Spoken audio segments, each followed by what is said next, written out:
Perkenalkan, nama saya Rismaya Sarawani. Saya dari kelompok 3. Baiklah, saya akan menjelaskan materi yang berjudul Analisis SWOT dalam manajemen strategi. Kami dari kelompok 3 yang beranggotakan Intan Indah Eka Fitri, Messi Silvahini, dan saya sendiri Rismaya Sarawani. Baiklah, saya akan menjelaskan tentang pengertian analisis SWOT. Analisis SWOT adalah analisis kondisi internal maupun eksternal suatu organisasi yang selanjutnya akan digunakan sebagai dasar untuk merancang strategi dan program kerja. Dalam analisis SWOT terbagi menjadi dua, yaitu analisis internal dan eksternal. Analisis internal meliputi penilaian terhadap faktor kekuatan dan kelemahan. Yang kedua yaitu analisis eksternal, mencakup faktor peluang dan tantangan. Selanjutnya yaitu analisis SWOT mencakup 3 langkah utama. Yang pertama, kita harus memahami kekuatan dan kelemahan organisasi atau perusahaan dalam lingkungan internal. Kedua, kita harus mempelajari lingkungan organisasi atau perusahaan dan memahami peluang dan ancaman yang ada di lingkungan tersebut. Yang ketiga yaitu menganalisis kekuatan mana yang dapat digunakan untuk mengambil keuntungan dari peluang yang khusus, dan kelemahan mana yang dapat membuat usaha rawan pada saat menghadapi ancaman tersebut, sehingga perusahaan atau organisasi dapat merencanakan opsi strategis yang lebih baik. Selanjutnya yaitu pendekatan dalam analisis SWOT. Ada 2. Yang pertama, pendekatan kualitatif matriks SWOT. Yang kedua, pendekatan kuantitatif matriks SWOT. Selanjutnya yaitu pendekatan kualitatif matriks SWOT. Di dalam tabel terdapat kolom eksternal atau internal yang berisi kekuatan dan kelemahan. Peluangnya dalam kekuatan yaitu comparative advantage, dalam tantangan yaitu mobilization. Dalam kolom eksternal dan internal, bagian kelemahan terdapat peluang divestment instrument. Yang kedua tantangannya yaitu damage control. Selanjutnya yaitu analisis SWOT berfokus pada 2, yaitu berfokus pada internal dan berfokus kepada eksternal. Berfokus internal yang pertama yaitu kekuatan, apa yang dilakukan dengan baik, kelemahannya apa yang salah sekarang. Yang kedua itu fokus pada eksternal, yang pertama peluang, kemungkinan apa yang ada. Yang kedua itu ancaman, apa yang dapat menjadi salah. Baiklah, slide selanjutnya yang akan dibacakan oleh Intan. Kepada Intan kami persilahkan. Yang pertama itu ada kekuatan. Nah, apa sih isi dari kekuatan ini? Yang pertama itu apa yang menjadi kekuatan sebuah organisasi atau perusahaan. Yang kedua itu apa yang Anda kerjakan dengan baik. Yang ketiga ada apa yang dilihat orang lain itu sebagai kekuatan sebuah organisasi atau perusahaan. Yang keempat, apa yang dilakukan dengan baik oleh organisasi atau perusahaan. Yang kelima, apa rekam jejak yang baik. Dan yang keenam, yang terakhir itu di mana organisasi Anda bersaing dengan baik. Selanjutnya ada kelemahan. Apa sih yang ada di dalam kelemahan itu? Yang pertama ada apa yang dapat dikembangkan. Yang kedua, apa yang berlangsung kurang optimal dibandingkan dengan keinginan organisasi atau perusahaan yang kita miliki. Yang ketiga itu ada kompetisi apa yang berlangsung dengan baik. Yang keempat ada apa yang dapat diperbaiki oleh sebuah organisasi atau sebuah perusahaan. Yang kelima itu apa yang telah dilakukan secara baik, yang secara tidak baik. Yang terakhir itu ada hal yang harus diperhatikan oleh sebuah organisasi atau perusahaan untuk menghindari kelemahan tersebut. selanjutnya itu ada peluang. Nah, peluang ini jika kita ada hambatan, apa sih yang ingin dilakukan? Nah, kita harus memperhatikan itu. Terus apa yang mungkin dilakukan? Di mana posisi yang kita inginkan dalam 5 tahun ke depan. Jadi kita tuh harus bisa memprediksi apa sih yang ingin perusahaan kita itu lakukan gitu. Nah, dengan siapa perusahaan kita itu bekerja, sampai di mana teknologi baru yang bisa dapat mengubah perusahaan kita atau organisasi kita. Nah, yang terakhir itu apa yang dapat menjadi solusi pada suatu perusahaan atau yang sering disebut dengan win-win. Berikutnya itu ada matriks analisis SWOT, di mana di sini terbagi menjadi 2 bagian, yaitu eksternal dan internal, dalam dan luar.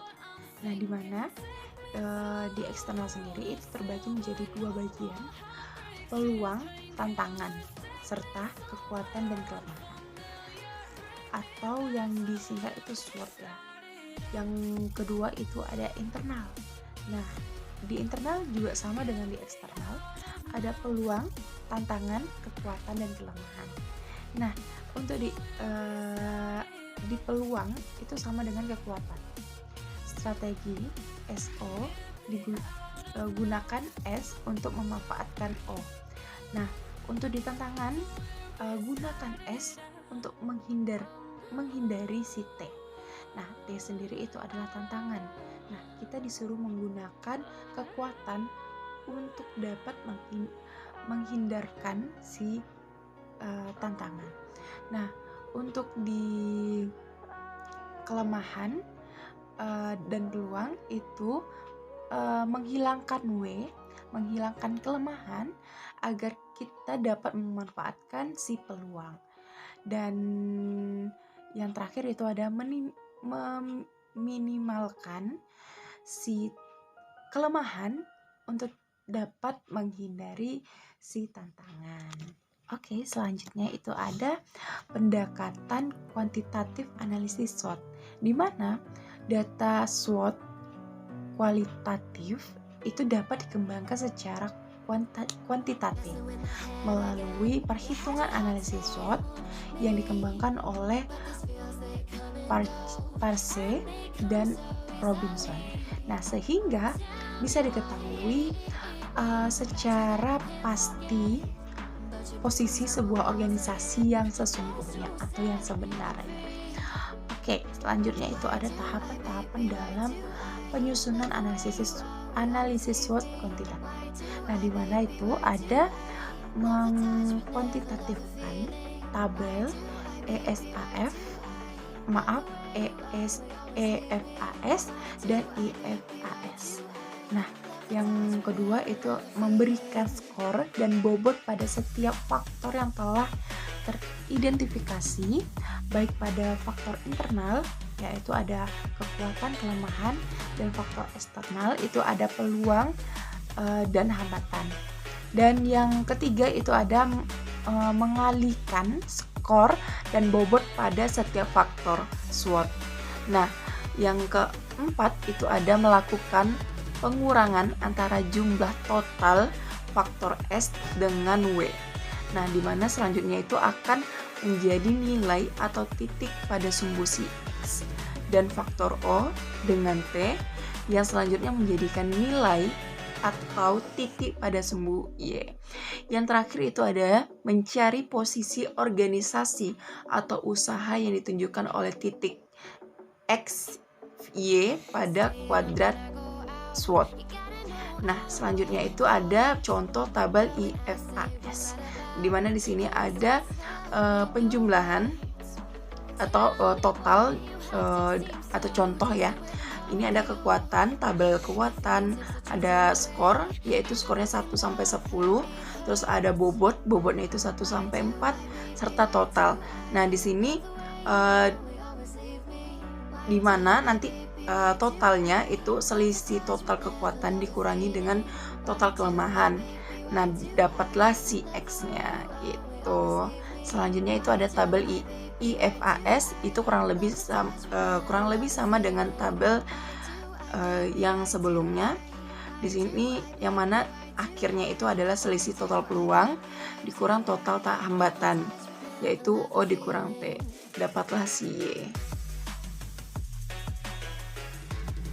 Baik, saya akan melanjutkan penjelasan dari Intan mengenai gambar yang ada di dalam kuadrat 1 titik koordinat positif dan positif, yaitu organisasi atau usaha berada pada kondisi prima dan mantap sehingga sangat dimungkinkan untuk terus melakukan ekspansi dan membesarkan usaha. Di kuadrat 2 titik koordinat positif dan negatif, kondisi organisasi atau usaha cukup mantap tapi menghadapi banyak hambatan atau ancaman. Untuk itu perlu dilakukan verifikasi strategi. Dan untuk kuadrat 3 titik koordinat negatif dan positif, itu organisasi atau usaha sebaiknya mengubah strategi karena dikhawatirkan strategi yang lama atau yang sudah diterapkan akan sulit menangkap peluang.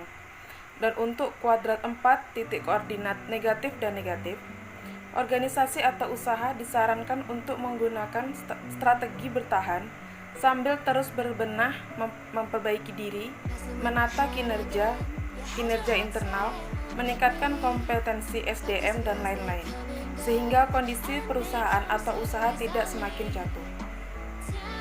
Selanjutnya, aturan sederhana untuk analisa SWOT. Yang pertama yaitu bersikap realistis tentang kekuatan dan kelemahan usaha Anda. Yang kedua, membedakan keadaan usaha Anda sekarang dengan keadaan masa yang akan datang. Dan yang ketiga, selalu melakukan analisa dalam kaitannya dengan misi utama Anda. Yang terakhir, buatlah SWOT secara singkat dan sederhana, hindarkan kompleksifikasi dan penekanan yang bersifat berlebihan, memberdayakan SWOT dengan kerangka konseptual yang logis. Nah, yaitu selanjutnya itu keterbatasan analisa SWOT. Suatu analisa SWOT dapat terlalu menekankan kekuatan internal dan mengabaikan ancaman eksternal. Suatu analisa SWOT dapat bersifat statistis dan dapat beresiko untuk mengabaikan perubahan keadaan di sekitar. Suatu analisa SWOT dapat terlalu menekankan kekuatan atau aspek strategi tunggal. Suatu kekuatan tidak terlalu merupakan sumber kompetitif yang menguntungkan. Sekian presentasi dari kelompok kami, lebih dan kurang kami mohon maaf. Wabillahi taufiq wal hidayah. Wassalamualaikum warahmatullahi wabarakatuh.